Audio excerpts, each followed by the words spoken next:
নমস্কার, দিব্যবাণী চ্যানেলের পক্ষ থেকে আপনাদের সকলকে স্বাগত জানাই।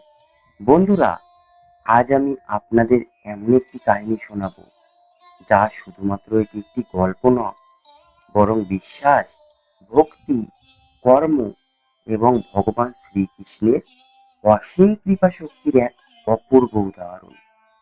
অনেক মানুষ মনে করেন জীবনে সবকিছুই ভাগ্যের উপর নির্ভর করে। কেউ জন্ম থেকেই ধনী, কেউ আবার দারিদ্র্যের মধ্যে জীবন কাটায়।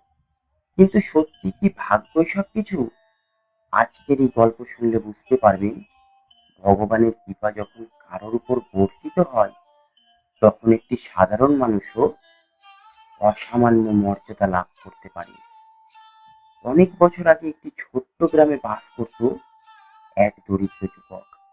তার নাম ছিল মাধব। মাধব এতটাই গরিব ছিল যে দিনের পর দিন তাকে না খেয়ে থাকতে হতো। ছোট্ট একটি ভাঙা কুঁড়ে ঘরে তার বসবাস।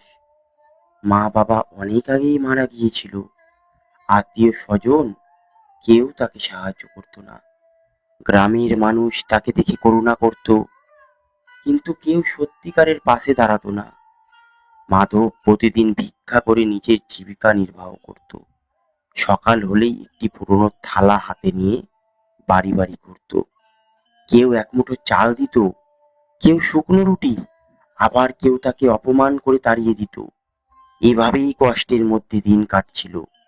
কিন্তু এত কষ্টের মধ্যেও তার একটি বিশেষ গুণ ছিল। সে কখনো ভগবানকে দোষ দিত না, বরং প্রতিদিন সকালে উঠে বলতো, হে কৃষ্ণ, তুমি যা করো আমার ভালোর জন্যই করো। একদিন গ্রামের মন্দিরে এক সাধু এলেন। সাধুর মুখে সব সময় কৃষ্ণ নাম। মাধব প্রতিদিন তার কাছে বসে ভগবানের কথা বলতো।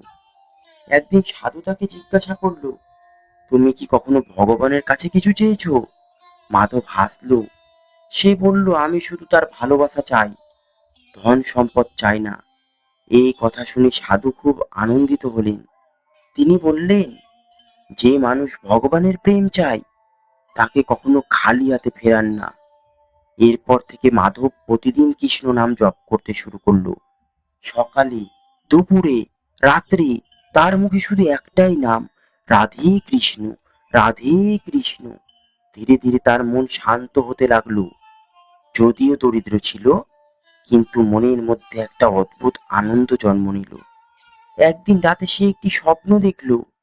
স্বপ্নে সে দেখল অপূর্ব আলোয় চারিদিক ভরে গেছে। সেই আলোর মাঝখানে দাঁড়িয়ে আছে স্বয়ং শ্রীকৃষ্ণ।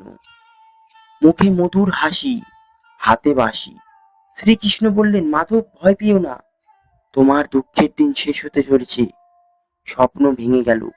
মাধব ভেবেছিল হয়তো এটি কেবল স্বপ্ন, কিন্তু সে বুঝতে পারেনি তার জীবনের মোড় ঘুরতে চলেছে।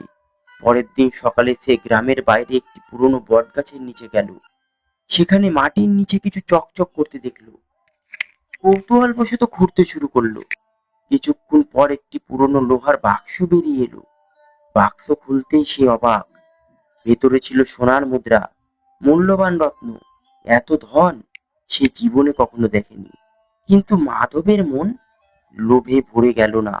সে ভাবলো, এই সম্পদ নিশ্চয়ই ভগবানের দান, আমি এটি সৎ কাজে ব্যবহার করব। সে প্রথমে গ্রামের দরিদ্র মানুষদের সাহায্য করতে শুরু করলো। যাদের খাবার ছিল না তাদের খাবার দিল, যাদের ঘর ছিল না তাদের ঘর তৈরি করে দিল। মন্দির সংস্কার করলো, পুকুর খনন করালো, গ্রামের রাস্তা মেরামত করালো। ধীরে ধীরে গ্রামের মানুষের জীবন বদলে যেতে লাগলো। সবাই তাকে সম্মান করতে শুরু করলো। কিন্তু গল্প এখানেই শেষ নয়।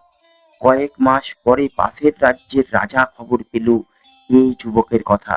তিনি জানতে পারলেন একজন দরিদ্র ভিক্ষুক হঠাৎ সম্পদ পেয়েও নিজের জন্য কিছু না করে মানুষের কল্যাণ করছে। রাজা অবাক হলেন। তিনি নিজের ছদ্মবেশে গ্রামে এলেন, সবকিছু নিজের চোখে দেখলেন। তারপর তিনি মাধবকে রাজপ্রাসাদে ডাকলেন।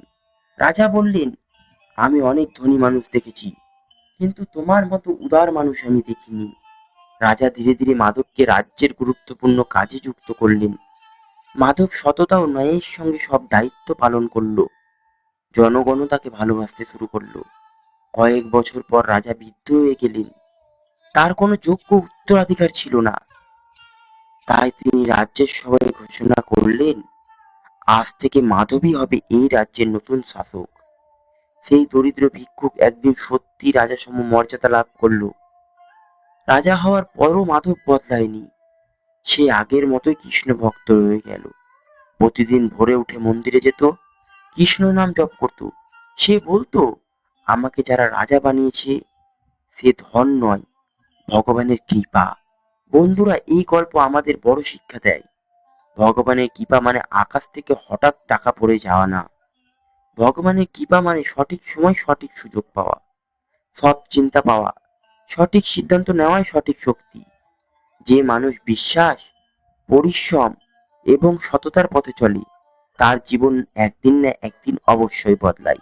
মনে রাখবেন, দরিদ্রতা স্থায়ী নয়, সুখ স্থায়ী নয়, অন্ধকারও স্থায়ী নয়, আবার দুঃখও স্থায়ী নয়। যদি আপনার মনে ভগবানের প্রতি বিশ্বাস থাকে এবং আপনি সৎ পথে চলেন, তাহলে একদিন আপনার জীবনে নতুন সূর্য উঠতে পারে। শ্রীকৃষ্ণ কখন কিভাবে কার ভাগ্য বদলে দেবে তা কেউ জানে না। কখনোই আশা হারাবেন না। ভালো কাজ করুন, মানুষকে সাহায্য করুন, ভগবানের নাম স্মরণ করুন, আর বিশ্বাস রাখুন, সঠিক সময় তার কৃপা আপনার জীবনে অলৌকিক পরিবর্তন আনতে পারে। ভিডিওটি দেখে যদি একটুকু উপকৃত হন, তাহলে ভিডিওটি লাইক করুন এবং চ্যানেলটি সাবস্ক্রাইব করুন এবং কমেন্টে অবশ্যই লিখুন, জয় শ্রীকৃষ্ণ।